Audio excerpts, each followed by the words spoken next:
E aí, pessoal, tudo beleza? Bom, vamos resolver novamente a prova do Enem? Por que novamente? Porque esse aqui é o terceiro vídeo de uma série de 3 que eu fiz. Peguei a prova do Enem, dividi então em 3 partes, para exatamente não ficar longo a prova, né, a correção. E nesse vídeo eu deixei exatamente as questões mais problemáticas, ou seja, as questões que geraram mais dúvidas e que os estudantes realmente gostariam de saber esses assuntos. E eu sugiro que você preste atenção exatamente para você ver se os seus modelos de aprendizagem estão funcionando adequadamente. Vamos lá para a prova. Bom, olhando então essa prova do Enem, permite a gente entender uma coisa que é muito interessante. Essa questão 1, ela gerou muita dúvida para o pessoal, porque exatamente muita gente decora ou muita gente não entende o processo, que simplesmente é uma ligação química. Então vamos lá. Por ter camadas de valência completa, alta energia de ionização e afinidade eletrônica praticamente nula, considerou-se por muito tempo que os gases nobres não formariam compostos químicos. Tá aí o nome dele, nobre, porque é pouco reativo. Porém, em 1962, foi realizada com sucesso a reação entre o xenônio, que é um gás nobre, e o hexafluoreto de platina. E desde então, mais compostos novos de gases nobres vêm sendo sintetizados. Tais compostos demonstram que não se pode aceitar acriticamente a regra do octeto, no qual se considera que uma ligação química os átomos tendem a adquirir estabilidade assumindo a configuração eletrônica de um gás nobre. Dentre os compostos conhecidos, um dos mais estáveis é o difluoreto de xenônio, no qual 2 átomos de halogênio, no caso do flúor, se ligam covalentemente com o átomo de um gás nobre, no caso do xenônio, e para ficarem com 8 elétrons na camada de valência. Quem que fica com 8 elétrons na camada de valência? O flúor, tá? Presta atenção aí. Ao escrever a forma de Lewis do composto xenônio citado, quantos elétrons na camada de valência haverá no átomo do gás nobre? Bom, então olha só, alguns cuidados, né? Porque no texto ele fala de elétrons da camada de valência, mas do flúor. Então vamos entender direitinho exatamente como funciona. Bom, eu peguei aqui a molécula do difluoreto de xenônio. Eu tenho 2 flúor e 1 xenônio. O flúor é do grupo 17, então significa que ele tem 7 elétrons na camada de valência, ou seja, S2P5, né? 5 mais 2 são 7 elétrons. O xenônio é do grupo 18, então ele tem 8 elétrons na camada de valência, 2 com 6, 8. Aqui cabe algumas ressalvas, tá? E é muito importante fazer essa ressalva. Depois do subnível P, a gente tem o subnível D. E o subnível D não tem nenhum elétron aqui no caso, tá? Aqui no caso do flúor, a gente não tem subnível D. Mas depois do flúor, o cloro, evidentemente, já começa a ter subnível D, no caso D com 0 elétron. Isso aqui chama atenção para uma característica que eu vou mostrar agora à frente. Bom, então se a gente contar, eu tenho 2 flúor, cada flúor tem 7 elétrons cada. O xenônio tem 8 elétrons. Se eu somar todos os elétrons disponíveis, eu tenho 22 elétrons na molécula de difluoreto de xenônio. Bom, então eu vou distribuir esses 22 elétrons, colocando 7 elétrons no flúor, 7 elétrons no outro flúor, 8 elétrons no xenônio, e vou pegar um elétron xenônio e fazer uma ligação com o flúor. Outro elétron xenônio e fazer ligação com o flúor. Ok, está feita a minha ligação, o fluoreto xenônio. Até aí tudo bem, né? Vamos contar os elétrons? 1, 2, 3, 4, 5, 6, 7, 8. Então, contando a ligação química, o flúor está com 8 elétrons, como fala no enunciado. 1, 2, 3, 4, 5, 6, 7, 8. 8 elétrons, como fala no enunciado. E o xenônio? 1, 2, 3, 4, 5, 6, 7, 8, 9, 10. 10 elétrons o flúor tem na camada de valência? Na camada de valência já ligado com os flúores. E pode isso, mas como? Bom, então vamos entender o seguinte. O xenônio ele tem subnível S com 2 elétrons, P com 6. Isso já está completo. Quando eu tenho subnível completos, se tivesse somente o S completo ou somente o P com S completo, que são 8, no caso só do S, a regra do dueto, o S com P seria a regra do octeto. Então, quando eu tenho a regra do octeto, é a estabilidade do subnível SP totalmente preenchidos. Mas existe o subnível D, que eu mostrei agora de pouco, e o D estava com 0. Eu posso colocar elétron no subnível D? Posso. Foi isso que aconteceu, Daí o pessoal gosta de chamar esse termo de camada de valência expandida, ou regra do octeto expandido. Na verdade, eu estou só usando um outro subnível para colocar elétrons. Inclusive, se você colocar até mais 10 elétrons aqui, você faz a regra dos 18 elétrons, que é muito conhecido lá para os metais de transição. Bom, então o xenônio tem 10 elétrons na camada de valência. Essa é a resposta correta. Então, se a gente voltar lá no exercício, a resposta é C. Então, é só ir lá e separar aqui. A resposta do exercício fica sendo a resposta C. Mas eu quero voltar aqui e fazer algumas explicações a mais, né? Uma vez que esse xenônio liga com os dois flúor, ele vai ter mais ou menos esse arranjo aqui, ó. Então, um flúor está adjacente a outro flúor. E como o flúor é um elemento mais eletronegativo, puxando elétron do xenônio, essa estrutura torna-se linear, tá? É uma característica, a molécula é linear. E como eles estão, esses flúores puxando o elétron do xenônio, igualmente, não forma polo. Então não tem polo, então essa molécula ainda é apolar. E se eu fosse falar que a hibridação seria uma hibridação sp3d.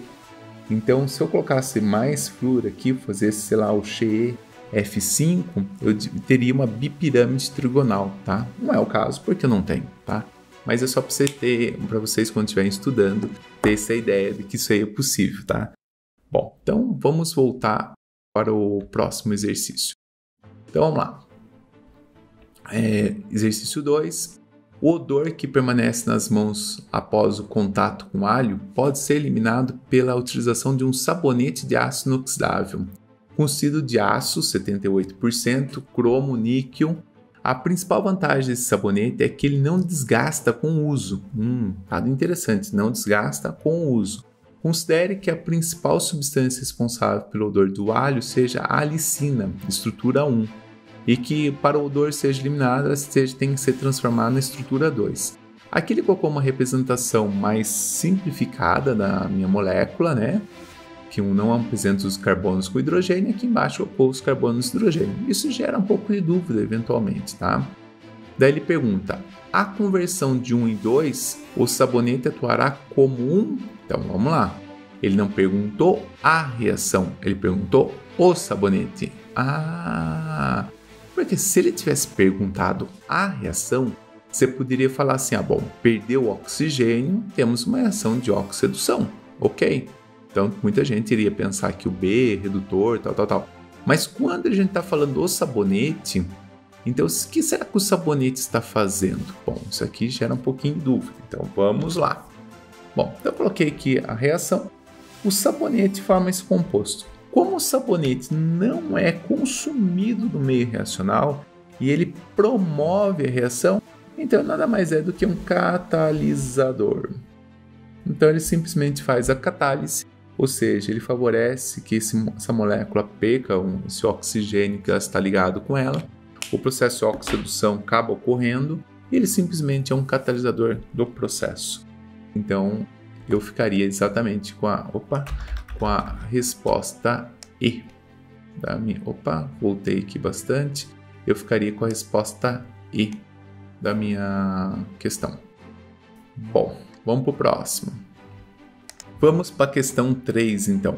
Na questão 3, para realizar o desentupimento de tubulações de esgotos residenciais, é utilizada uma mistura sólida comercial que contém hidróxido de sódio ou uma outra espécie química pulverizada. Quando é adicionado à água, essa mistura ocorre uma reação que libera o gás hidrogênio e energia na forma de calor, aumentando a eficiência do processo de desentupimento. Considere os potenciais padrão de redução da água e de outras espécies em meio básico, expresso no quadro. Então temos um quadro aqui de potenciais todos de redução, todo mundo está recebendo elétron, e eu quero saber qual espécie química presente na composição da mistura comercial que pode aumentar a eficiência. Bom, então todo aqui está recebendo elétron, tem que ter um de redução e um de oxidação. Se eu colocar água como redução, eu tenho que fazer a inversão dos demais metais para todos oxidação, e vai ficar mais ou menos assim. Eu coloquei então meio básico, né? No caso da reação da água, minha mistura que vai ter o metal, eu vou fazer inversão em relação ao que eu apresentei. Então, se a gente olhar lá o cobalto estava nos produtos. Eu vou colocar ele no reagente e eu vou colocar o reagente no lugar do produto. Faço a inversão, o valor que estava negativo fica positivo. E aí simplesmente vou cortar o hidróxido, o meio básico com o meio básico, 2 elétrons com 2 elétrons, e somo os demais. Como somar, eu vou ter um ΔI negativo nesse primeiro caso. E uma vez que eu tenho um ΔI negativo, quer dizer que essa reação não ocorre. Tem que fazer isso para todas as sequências. Então eu vou fazer isso para o cobre, eu vou lá, fiz a inversão do cobre, o valor estava negativo na tabelinha, passou a ficar positivo, corto 2OH- com 2OH-, 2 elétrons com 2 elétrons, e somo todo mundo. Ainda está negativo, então cobre também não vai funcionar. Vou fazer a mesma coisa com chumbo, 2OH- com 2OH-, corto 2 elétrons com 2 elétrons, corto uma molécula de água com outra molécula de água, então sobra uma aqui, tem um valor negativo também não vai funcionar. Opa, então vamos pegar com alumínio. Pego o meio básico, 2 elétrons, forma 2OH-, alumínio 4OH-, 3 elétrons. Opa, fiz a inversão aqui do alumínio, só que tem 3 elétrons aqui, 2 aqui, o número de elétrons não bateu. Então o que eu faço? Esse 3 vai multiplicar a equação de cima, esse 2 vai multiplicar a equação de baixo. Então eu vou pegar 3 vezes a equação de cima, 3 vezes 2 dá 6. 3 vezes 2 dá 6. 3 vezes 1 dá 6. Desculpa, aqui era 1, né? Então aqui é 3. 3 vezes 2 dá 6. Aqui eu tenho 2 vezes 2 dá 4. Desculpa, 2 vezes 1 dá 2. 2 vezes 4 dá 8. 2 vezes 1 dá 2. 2 vezes 3 dá 6. Agora sim, eu posso cancelar os 6 elétrons com esses 6 elétrons. 6OH- eu posso cancelar com 8, ainda vai sobrar 2OH-, aqui é 3. E eu vou ter então o aluminato no caso o aluminato, mais gás hidrogênio, e o ΔI, se eu somar o ΔI com o mesmo multiplicando não altera o valor, tá? Ele depende do material. Então, diferente da entalpia, que a entalpia é kJ por mol, quilocaloria por mol, aqui não é por quantidade. Então eu multiplico só os índices aqui, mas esse valor não multiplica. Deu 1,5 volts. Então esse processo é espontâneo, então essa reação ocorre. E aqui um detalhezinho, tá? O alumínio, ele tem alumínio 0, alumínio 3+. Só que o alumínio é anfótero. O que significa isso? Ele reage tanto com ácido quanto com base. Então se eu colocar mais um OH- na estrutura, ele é possível doar mais um par de elétrons, porque o alumínio está no grupo 13, tem um subnível vazio. Então ele pode receber um par de elétrons, se ele receber esse par de elétrons ele fica negativo e vai formar esse ânion aqui, tá ligado com 4 OH-, tá? Isso os alunos acabam também se estranhando, porque não é tão comum a gente ver aluminato no ensino médio, tá? E tem mais uma equaçãozinha, que é a equaçãozinha do ferro. Já sei que a resposta é alumínio, mas vamos ver lá o ferro. Faço o ferro, tá tudo bonitinho, né? Tem lá 2 elétrons, corto com 2, 2OH-, 2OH-. Só que o valor também deu positivo. Opa, e agora? Qual que a gente escolhe? Escolhemos alumínio com 1,5 volts ou ferro com 0,05 volts? Bom, o alumínio, a princípio, deverá ser mais vigoroso a reação, deve liberar mais calor, tem mais energia transitando entre as moléculas em relação ao ferro. Então, se for escolher, com certeza vai ser o alumínio, que vai ser o material escolhido para fazer esse tipo de reação, tá? Bom, então vamos para a próxima. A próxima aí, ela envolve a questão 4. Grupos de pesquisa de todo o mundo vêm buscando soluções inovadoras, visando a produção de dispositivos para a geração de energia elétrica. Dentre eles, pode-se destacar baterias zinco-ar, que combinam com oxigênio atmosférico e o metal zinco em um eletrólito aquoso de caráter alcalino. O esquema de funcionamento da bateria zinco-ar está representado na figura, onde entra oxigênio, passa por um eletrodo poroso que gera OH-, passa por uma membrana que não deixa os dois entrar em contato, passa somente o OH-, entra em contato com o zinco, forma o hidroxizinco e a lâmpada acende porque gerou energia elétrica. No funcionamento da bateria, a espécie química formada no ânodo é quente. Bom, então eu tenho aqui um esqueminha. Então fiz aqui, ó, gás oxigênio forma um OH-. Por que isso acontece? O oxigênio vai reagir com a água, mais 4 elétrons. Quando essa reação recebe elétrons, se chama redução, então no caso a redução do gás oxigênio, a formação do meio básico. O zinco metálico Quando ele receber esse meio básico, acabou de ser gerado, ele vai formar o ânion, né, com zinco. Esse ânion com carga 2+, né, sofreu um processo de oxidação, ele perde elétrons e libera elétrons, né? Então eu tenho uma espécie que recebe e uma espécie que dá elétrons. Aí eu tenho uma transição de elétrons, né? E uma vez sem transição de elétrons, vou ter energia disponível. Voltando lá para a questão, a gente tem, voltou para 3, eu tenho então a espécie liberada no eletrodo do zinco, vai ser o hidróxizinco. Só para vocês terem uma ideia, as questões, né, propostas aqui pelo Enem, a primeira questão teve 19% de acerto. Então, o Enem todo, o Brasil inteiro, 19% só acertou essa questão. A questão 2, ela teve 30% de acerto. Já a questão 3, também 30% de acerto. E a questão 4, 49% de acerto, quase 50%. Apesar de parecer mais simples essa questão, ela não estava muito clara. Na verdade, nenhuma delas tinha um conceito assim explícito. Apesar de simples a resolução, nenhuma delas estava assim, tá na cara, é isso que se faça, tá?